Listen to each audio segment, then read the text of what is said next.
Who gave you a seat at this table? Serena's voice carried across the marble foyer before the second course had been served. She didn't lower it. She didn't need to. Every face at the Hargrove family gala had already turned toward her husband, standing at the edge of the room in a jacket that had cost him $43 at a clearance rack 7 years earlier. He's a logistics consultant, she told the woman beside her, the wife of a senator, a woman who wore emeralds as casually as most people wore earrings. He doesn't really do the gala circuit. The man she was describing had, at that precise moment, a net worth of $1.4 trillion. So why was he holding a plate of leftovers? Quietly watching his wife pretend she didn't know how to introduce him? If this is the kind of story that makes you feel something, the kind that stays with you after the screen goes dark, you're in the right place. Hit subscribe so you don't miss what happens next. Let me go back, because none of this makes sense without it.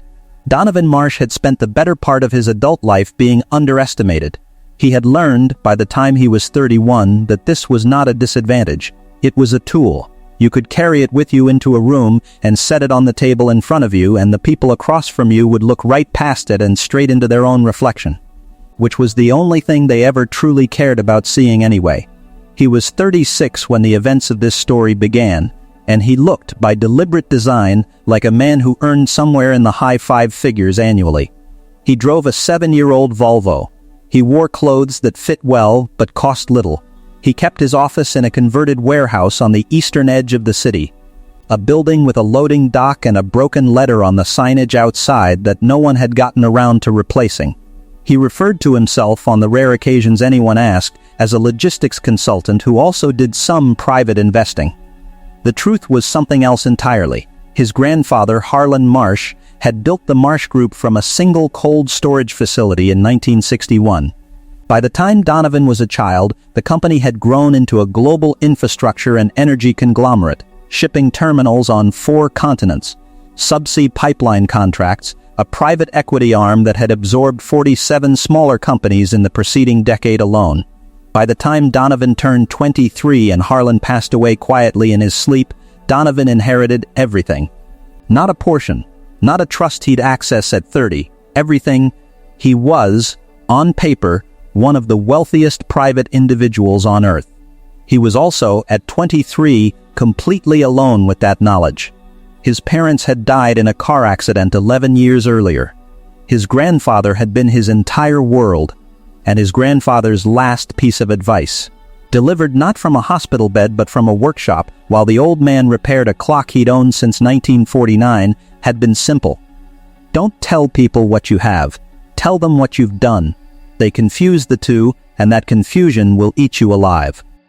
He'd handed Donovan a brass pocket watch when he said it. Heavy, smooth on one side.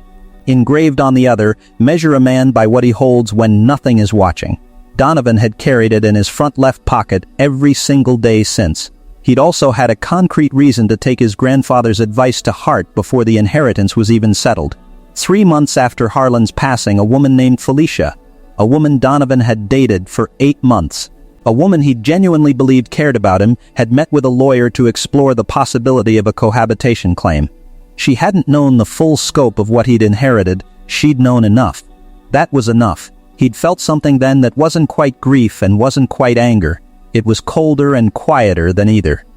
And it had calcified into a permanent policy.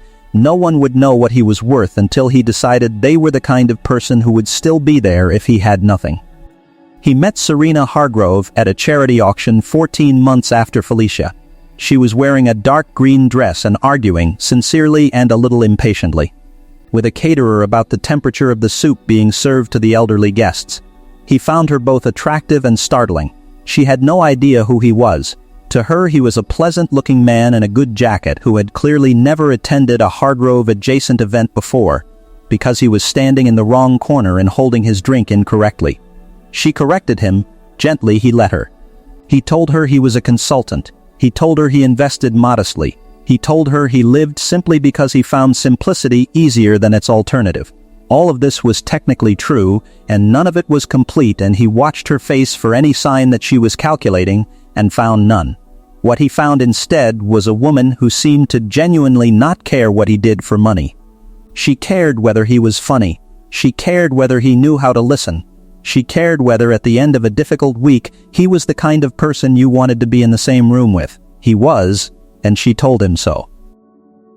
14 months after that auction they married.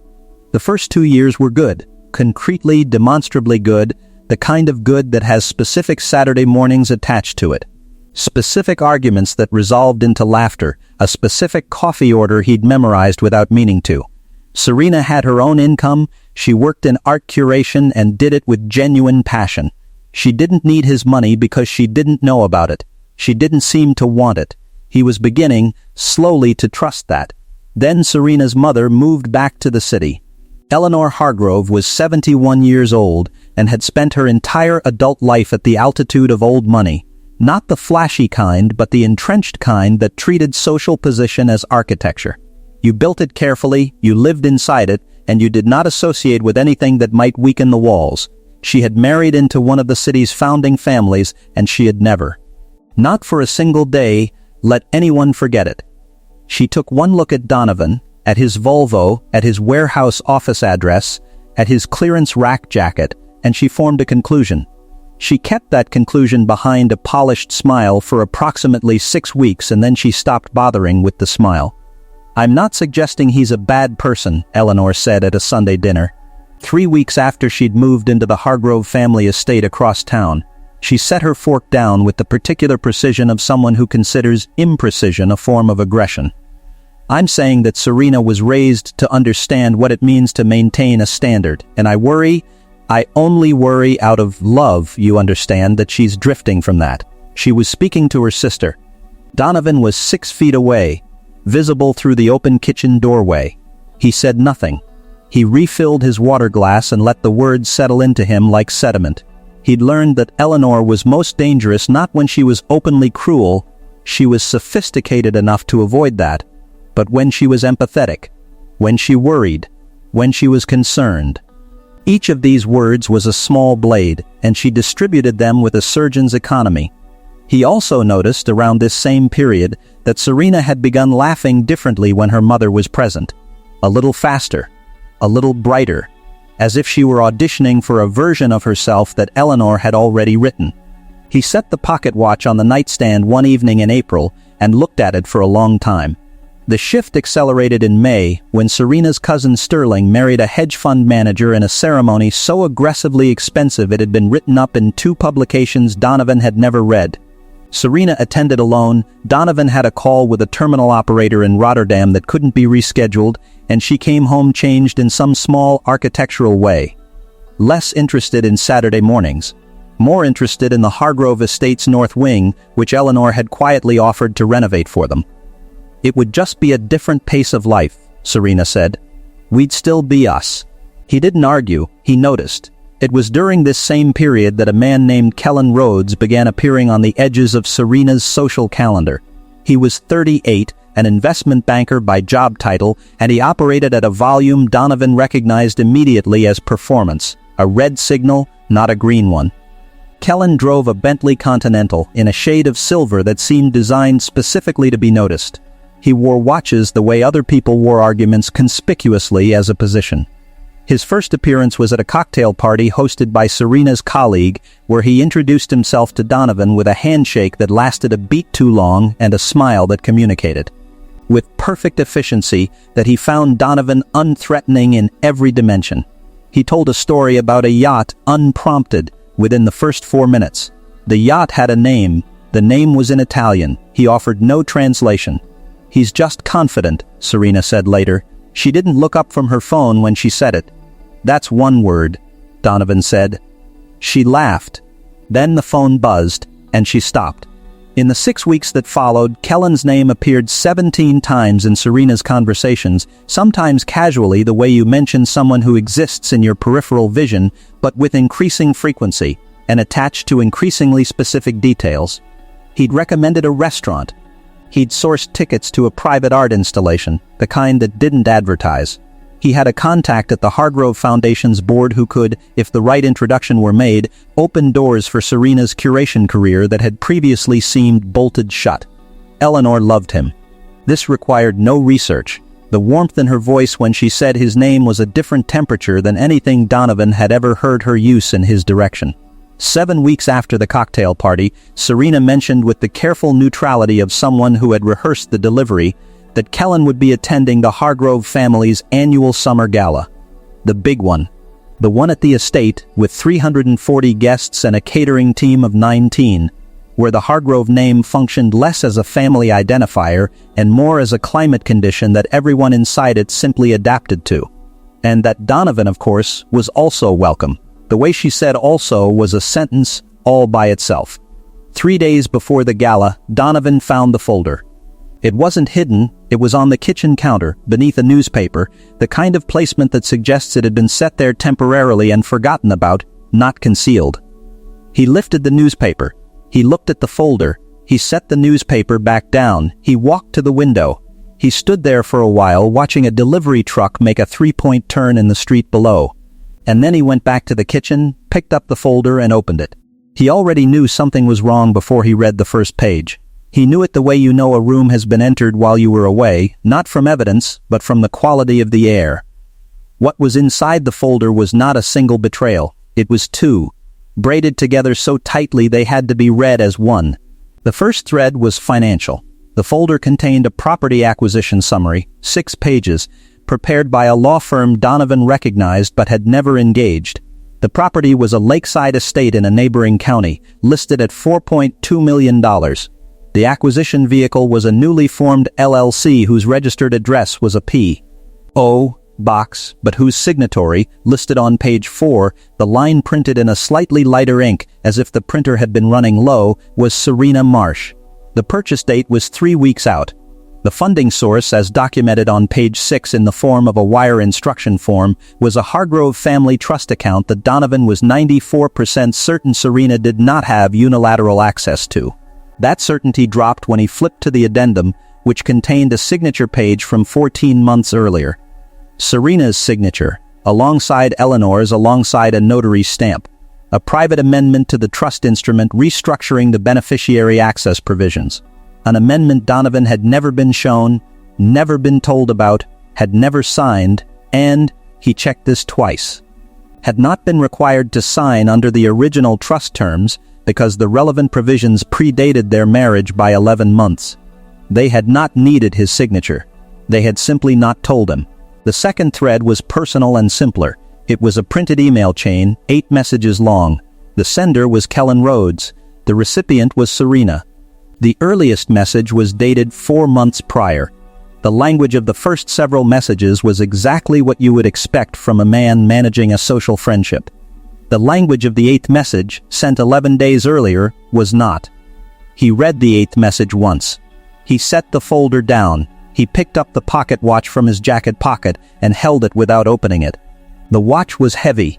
It was always heavier than he expected.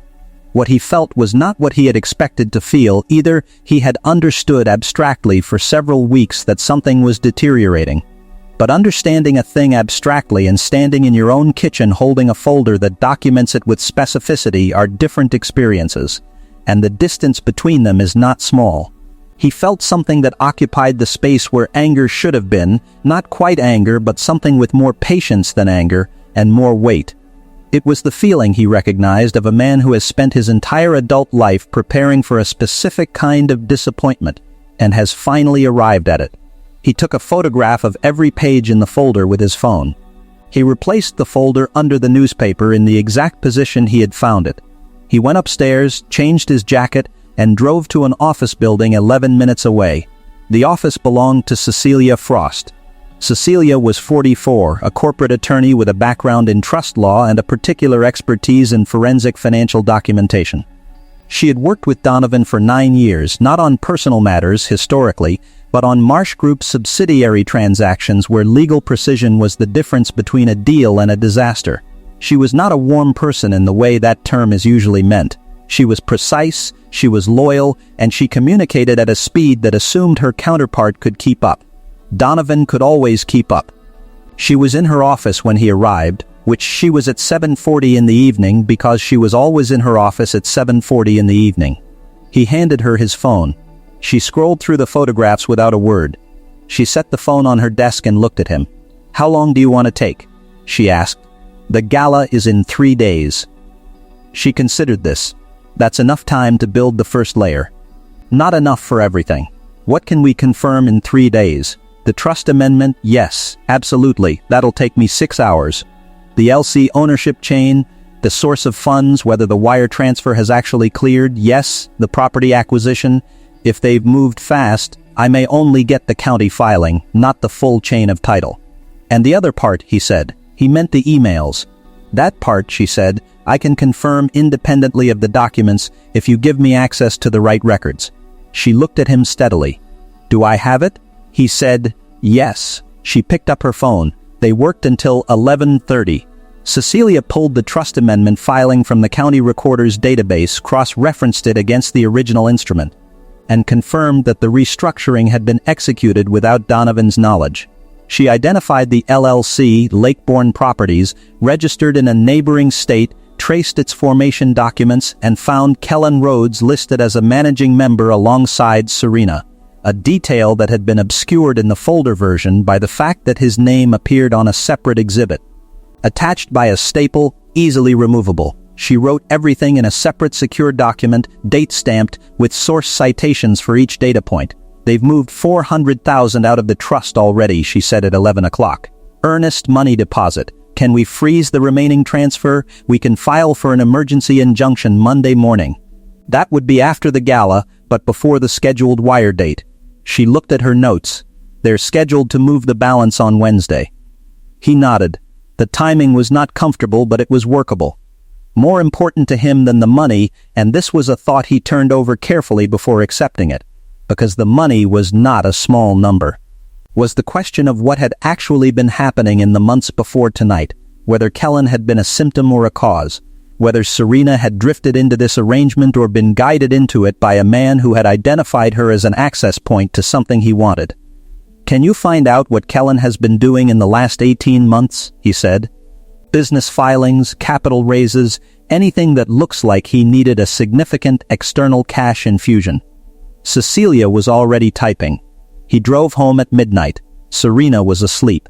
He stood at the bedroom doorway for a moment, then went downstairs and sat at the kitchen table with the pocket watch in his hand.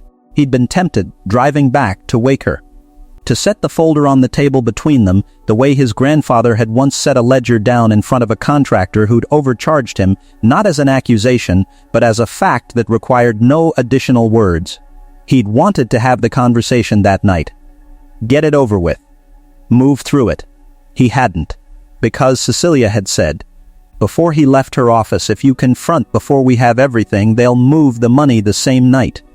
And then you're fighting over something that already happened instead of stopping something that hasn't. She was right. He knew she was right. He set the watch down on the table and made a cup of coffee he didn't drink. The following morning, Cecilia called at 7:43. She'd found what she was looking for. Kellen Rhodes had filed for a Series B capital raise for a financial technology company he controlled, a round he'd announced publicly at $60 million, a round that as of 14 days ago had not closed, and as of Cecilia's overnight research had attracted only $11 million in committed capital, leaving a gap of $49 million that Kellen had apparently expected to close with investor relationships that had one by one declined. He needed money. He needed it before the quarter ended. He had found a woman with access to a family trust large enough to cover it, and he had spent 4 months building the kind of social proximity that would make a request like that feel natural. He was never interested in Serena, Cecilia said, not unkindly. He was interested in the trust. I know, Donovan said. Do you want me to document this for the gala? He thought about that. He thought about what it meant to walk into the Hargrove estate with this information, and what it meant not to. He thought about the 2,400 people employed by Marsh Group's North American logistics subsidiaries, and what any prolonged legal entanglement around the trust, if this went unresolved, if the wire cleared, if a bad actor was embedded in a Hargrove family financial structure, could mean for the discretionary capital he used to stabilize those contracts at the end of each quarter. He thought about his grandfather's pocket watch and what the man who'd carried it before him would have done. He told her yes. Document everything. He picked out a new jacket that evening. Nothing dramatic. A well-cut charcoal wool, the kind of jacket a man wears when he's done deciding who he's going to be in a room and has simply decided to be it. The gala was on Saturday. The Hargrove estate on a Saturday evening in late June operated at a particular pitch of controlled magnificence. 340 guests moved through rooms that had been arranged by someone who understood the geometry of status to make it impossible to stand anywhere without being visible to someone more important. The catering team worked with the quiet efficiency of professionals who had done this exact event for 7 consecutive years. A string quartet occupied the east veranda, playing something that functioned as ambient architecture rather than music. Donovan arrived at 7:15. He was early by the standards of the room, which meant he was there before the crowd had fully assembled, and visible in a different way, not the way you're visible when you arrive fashionably late, but the way a piece of furniture is visible before the party fills in around it. Eleanor saw him from across the foyer and made no movement toward him. She made the more efficient choice, which was to simply turn away. Serena was near the bar with Kellen when Donovan entered the main salon. She saw him and smiled, and the smile was real in the sense that it was warm. But it was also the smile of someone who has categorized you, and the category you occupy is familiar and manageable. "You found the right room," she said. Eventually, he said. Kellen extended a hand. He was wearing a watch that retailed for $18,000. Donovan recognized it not from desire, but from a financial due diligence report he'd reviewed 14 months earlier, when a company he was evaluating for acquisition had a board member who wore the same model. Kellen's handshake was the same as it had been at the cocktail party, a half beat too long. "Donovan, good to see you again." He said it with the particular warmth of a man who does not find it good to see you again but has decided goodwill is tactically useful. "Likewise," Donovan said. That was when Eleanor materialized at Serena's side, touching her daughter's arm with the practiced ease of a woman who has spent decades conducting people through rooms. She turned to Donovan with an expression that had been assembled from component parts, a slight warmth around the eyes, a precise absence of warmth in the set of her jaw. "I'm glad you found the gala, Donovan," she said. "I know these events aren't really your world." The string quartet shifted to something slower. "I manage," he said. A server passed. Eleanor flagged one down for Kellen and another for Serena. The server moved on before reaching Donovan. Eleanor didn't redirect him back. 20 minutes later, one of the gala's catering managers found Donovan near the fireplace and extended a plate with the particular apologetic body language of someone delivering news they didn't create. "I'm so sorry," she said quietly. "There was a seating miscommunication. You were moved to the overflow arrangement." She paused. "And the kitchen there's limited plating remaining from the first course." He looked at the plate. The first course had been a composed salad with shaved fennel and a walnut reduction. What remained was the deconstructed version. The components present but assembled without care, as if scraped together from the periphery of the serving station. He took the plate. He said thank you. He was standing with it near the edge of the room when the doors at the far end of the salon opened and a new arrival entered with the kind of unhurried confidence that comes not from practice but from indifference to what anyone thinks of your pace. His name was Garrett Ashford. He was 62 years old. He had been, for 11 years, the chief executive of Horizon Capital Group, a private equity and infrastructure firm with assets under management in excess of $90 billion. He was accompanied by 2 people Donovan recognized as senior associates and by a woman who appeared to be his chief of staff. Donovan knew Garrett Ashford. Not well, but specifically, they had been across a negotiating table from each other twice, most recently 22 months ago. During a port terminal acquisition in which the Marsh Group had ultimately outbid Horizon by a margin that Garrett had at the conclusion of the process described as surgical and frankly unsporting. He watched Garrett work the room. Garrett moved efficiently the way people move when they have a finite number of hours and no interest in pretending otherwise. He shook hands. He declined a second drink. He made precise eye contact. He arrived, in due course, at the edge of the room where Donovan was standing. Garrett stopped. He looked at Donovan with the expression of a man who has run into someone he recognizes in a context where that person has no business being, and who is now recalibrating rapidly. "Donovan Marsh," he said. Garrett looked at the plate in Donovan's hand. He looked around the room with the slight adjustment of a man reading a situation.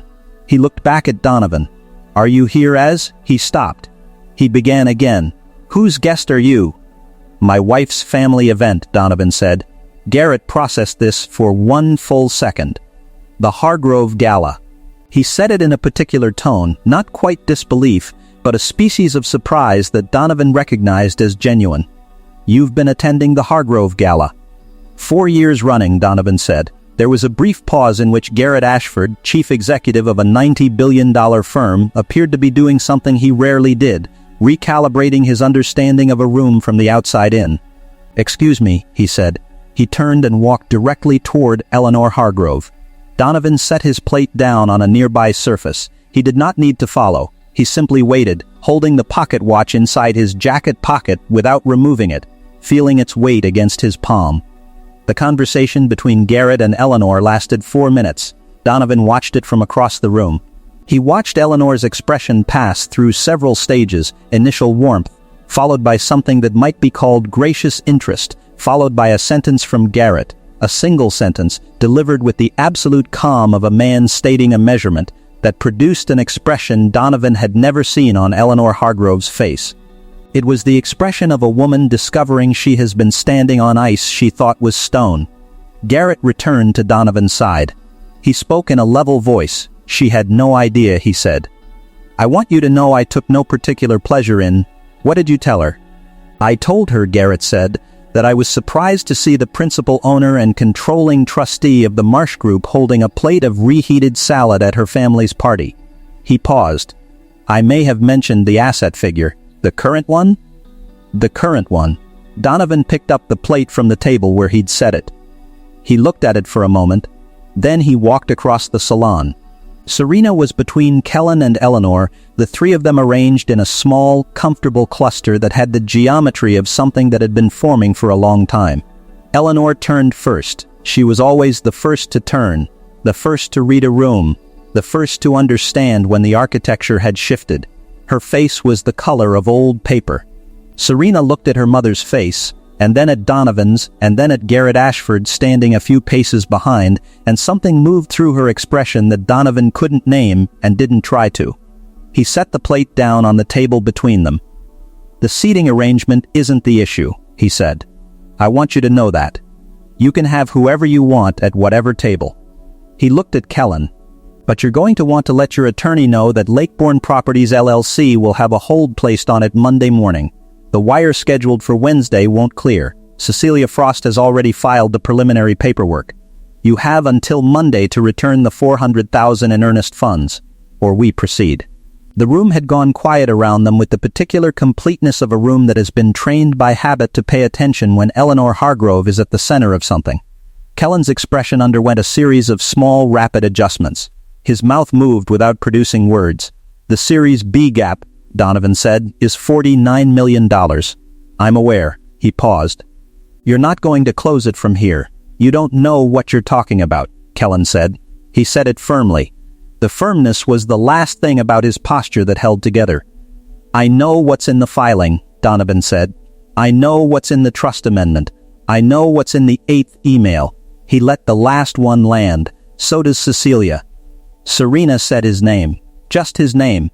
Donovan, she said it in the voice she'd used in the first 2 years, the real voice, the one that had existed before the comparisons and the estate and the man standing beside her, and it cost him something to hear it that he hadn't expected to pay. "I know," he said. He wasn't unkind when he said it. He was simply accurate. "That's why this is how we're doing it. In a room with witnesses. So there's no version of this conversation that becomes something different later." Eleanor looked at Garrett Ashford. She looked at her daughter.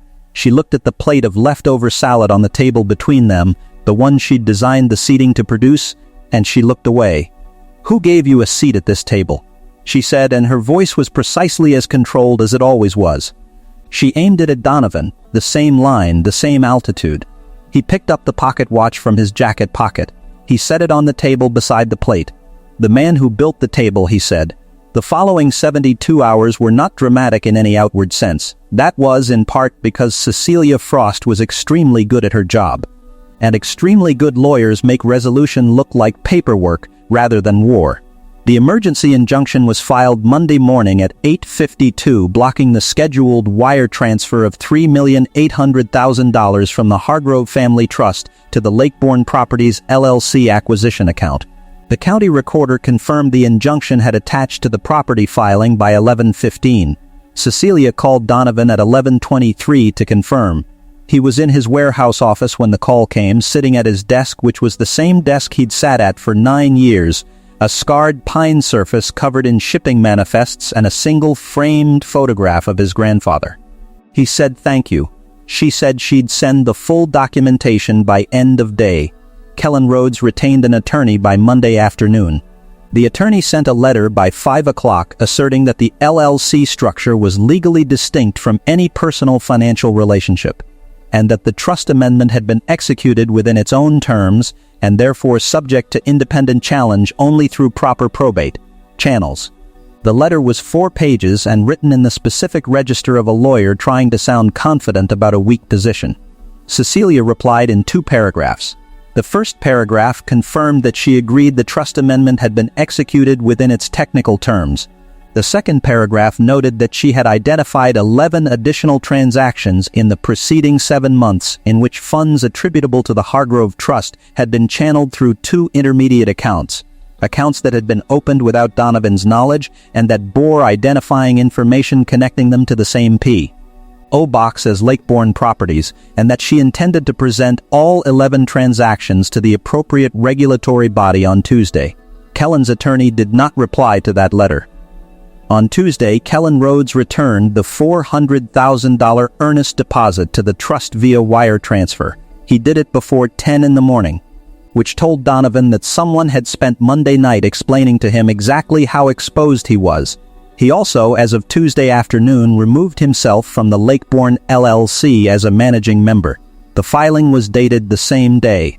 His name was replaced with a single-member designation under a newly registered holding vehicle that traced, if you followed it through 3 layers, back to a relative of his in another state. Cecilia identified this within 6 hours. She documented it. She filed it with the appropriate regulatory notification. Then she called Donovan. He's trying to restructure to protect himself from a clawback claim, she said. He's not going to succeed. What's the exposure? For the fraudulent inducement claim alone, if Serena will cooperate as a witness. She paused. If she won't cooperate, we can still proceed on the financial fraud angle. The 11 transactions are sufficient for a civil case and likely sufficient to trigger a regulatory inquiry into the Series B raise itself, which has representations he made to investors that may not hold up. Donovan was quiet for a moment. He targeted her, he said. Yes, he had a document on the trust structure before he ever met her. The way he sequenced the relationship, the timeline is very specific. He knew what account he was after before he knew her name. That's my read also, Cecilia said. This was the thing that settled the question for him. Not the money was, at the scale of the Marsh Group's balance sheet, a data point, not a wound. The thing that settled the question was the understanding that Kellen Rhodes had spent 4 months treating Serena as infrastructure, as a means of access. He had manufactured warmth, manufactured interest, manufactured the social proximity that an Eleanor Hargrove would respect and a Serena Marsh would find flattering. And he had done all of it while knowing that none of it was real. Because the only real thing in his calculation was the number on page 6 of that property folder. Donovan instructed Cecilia to pursue the financial fraud case to its full conclusion. He also instructed her to make available to Serena's personal attorney a complete copy of the documentation showing how Kellen had researched the trust before the relationship began, the communications, the financial mapping, the timeline, not as a gesture of reconciliation, as information a person deserved to have about what had actually happened to them. The regulatory inquiry into Kellen's Series B raise opened 14 days later. By that point, 2 of his committed investors had already withdrawn, citing due diligence concerns they declined to specify publicly. His attorney issued a statement. The statement was 4 sentences. It contained the word vigorously twice, which told Donovan everything he needed to know about how the attorney felt about the case. Eleanor Hargrove did not call Donovan. He had not expected her to. She did in the days after the gala, Make 2 calls to Cecilia Frost's office, not to Cecilia directly but to the main line, asking procedural questions about the trust injunction that could have been answered by any paralegal. Cecilia interpreted this as Eleanor trying to take the measure of her opposition without conceding that she was in opposition. She called Donovan on the 3rd call. He asked Cecilia to handle it. Serena came to him 11 days after the gala. Not to the house, they had not spoken directly since Saturday night, and she had, without announcement, moved to the Hargrove estate in the interim. She came to his office, his warehouse office, with the loading dock and the broken letter outside. She stood in the doorway and looked at the space with the expression of someone seeing it clearly for the first time, which was probably true. He didn't ask her to sit down. He waited. "I didn't know about the financial part," she said. "I want you to know that." "I know," he said. "The property, I thought that was just investment planning. My mother said." "I know what your mother said." She was quiet for a moment. Outside, a delivery driver was attempting to reverse a truck into the loading bay and making a considerable noise in the process. They both waited for it to finish. "I knew something was wrong with us," she said, "before him. I want to be clear that he wasn't the reason." "I know that too. Were you ever going to tell me about what you actually had?" He thought about this carefully. "I was getting there," he said. "I just hadn't gotten there yet." She nodded. The nod was the honest kind, the kind that accepts something without releasing you from it. She left 20 minutes later. He watched the truck in the loading bay finish its maneuver, the driver finally finding the angle, the vehicle settling into place. Donovan did not liquidate the Hargrove family trust account. He had the standing to challenge the trust amendment and reclaim the original instrument, but the trust had existed for 4 decades, and it served as a distribution vehicle for a modest charitable endowment that had, over those 4 decades, provided operating grants to 7 community arts organizations in the city. Combined, those organizations employed 41 people and served programming that reached an estimated 14,000 residents annually. Challenging the trust fully would freeze that endowment's distributions for the duration of the legal process, which Cecilia estimated at 8 to 14 months. Donovan's attorney, not Cecilia. A separate trust attorney named Owen Rask, who was slower and more methodical and exactly what that situation required, advised him that he could surgically excise the fraudulent amendment and restore the original instrument without disrupting the endowment's operational account. That was what he chose to do. He also chose not to pursue a civil claim against Eleanor Hargrove personally. She had executed the amendment within its technical terms improperly in spirit and without disclosure, but the legal exposure was ambiguous enough that pursuing it would require extended litigation in a venue where the Hargrove name carried weight that might produce an unpredictable outcome. More practically, Eleanor was 71 years old, and what the past 2 weeks had done to her was already visible to anyone who looked. He was not interested in punishing her beyond what she had already done to herself. The restraint was not generosity. He was honest with himself about that. The restraint was a choice to stop at the point where justice was complete, rather than continuing to the point where it became something else. Something that dressed itself in the language of accountability but was really just destruction. He had grown up with a grandfather who'd had the resources to destroy people who crossed him and had almost never used them, and when Donovan had asked why once at 16, Harlan had handed him the pocket watch and said, "You can tell a man's character by where he stops. Anybody can start something." He chose to stop here. He also had, by the end of the 4th week, established a formal employment protection fund through the Marsh Group's legal entity structure, securing the positions of the 2,400 workers at North American subsidiaries against any disruption from the trust injunction proceedings. Not because those positions were directly threatened, they weren't. The trust was personal. Not operational, but because Cecilia had mentioned early on that the regulatory inquiry could generate negative press that might spook certain institutional clients, and Donovan believed in addressing that kind of risk before it materialized rather than after. The fund guaranteed 18 months of operational continuity regardless of what happened at the legal level. He announced it internally, not publicly. Cecilia thought he should publicize it. He disagreed. The paperwork was quiet. The resolution was quiet. Kellen Rhodes eventually settled the regulatory matter through a combination of investor restitution and a consent decree that prohibited him from serving on the boards of certain classes of financial vehicles for 7 years. He did not go to prison, which some people who heard the full account thought was a failure of outcome. Donovan thought it was an accurate outcome given the evidence available and the choices Kellen had made in the final days when he'd returned the money and removed himself from the LC rather than doubling down. The Series B raise failed to close. The company Kellen had been building dissolved inside of 90 days. His name dropped from Serena's conversations entirely. The way a name does when its weight becomes something a person no longer wants to carry. In the months that followed, Donovan went back to his warehouse. He went back to the Volvo and the shipping manifests and the calls with terminal operators in Rotterdam and Singapore and Cape Town. He went back to being exactly who he had always been in the spaces where no one was performing for anyone else. One morning in September, 4 months after the gala, he found the brass pocket watch on the corner of his desk and picked it up with the particular attentiveness of a man noticing a thing he's been carrying so long he'd stopped seeing it. He turned it over. Measure a man by what he holds when nothing is watching. He'd held a plate of leftovers that evening at the Hargrove estate and said nothing.